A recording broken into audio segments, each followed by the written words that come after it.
ಕನಸುದಿಟ ನೆನಸುದಿಟ ತನು ಒಳಿಹ ಚೇತನವ ಕನಲಿಸುವ ಕುಣಿಸುವ ಹಬೆಗಳೆಲ್ಲ ದಿಟ ಇನಿತನಿತು ದಿಟಗಳಿವು ತುಂಬುದಿಟದಂಶಗಳು ಗಣನೀಯವವು ಬಾಳ್ಗೆ ಮಂಕುತಿಮ್ಮ.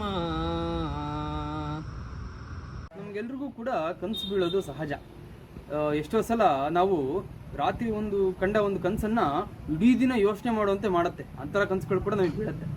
ಆದರೆ ಕನಸು ಕಾಣಬೇಕಾದ್ರೆ ಸತ್ಯನೇ ಅಂತ ಅನ್ಸುತ್ತೆ. ಮತ್ತೆ ಕನಸು ಅಷ್ಟೇ ಅಲ್ಲದೆ ನಿಜ ಜೀವನದಲ್ಲಿ ನಡೆಯೋ ಎಷ್ಟೋ ಘಟನೆಗಳು ಕೂಡ ನಮಗೆ ಆ ಅನುಭವ ಆ ಸಮಯಕ್ಕೆ ಸತ್ಯನೇ ಅದು ಒಂದು ಪರಿಣಾಮವನ್ನು ಉಂಟು ಮಾಡೇ ಮಾಡುತ್ತೆ.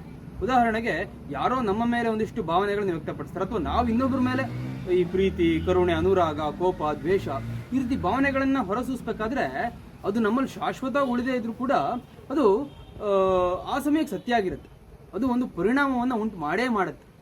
ಆ ಸಮಯದಲ್ಲಿ ನಮ್ಮ ಮನಸ್ಸಲ್ಲಿ ಹೇಳೋ ಒಂದಿಷ್ಟು ಭಾವ ತರಂಗಗಳು ನಮ್ಮ ಜೀವನದ ಮೇಲೆ ಅಚ್ಚೊತ್ತತ್ತೆ, ನಮ್ಮ ಸ್ವಭಾವವನ್ನು ನಿರ್ಮಾಣ ಮಾಡುತ್ತೆ.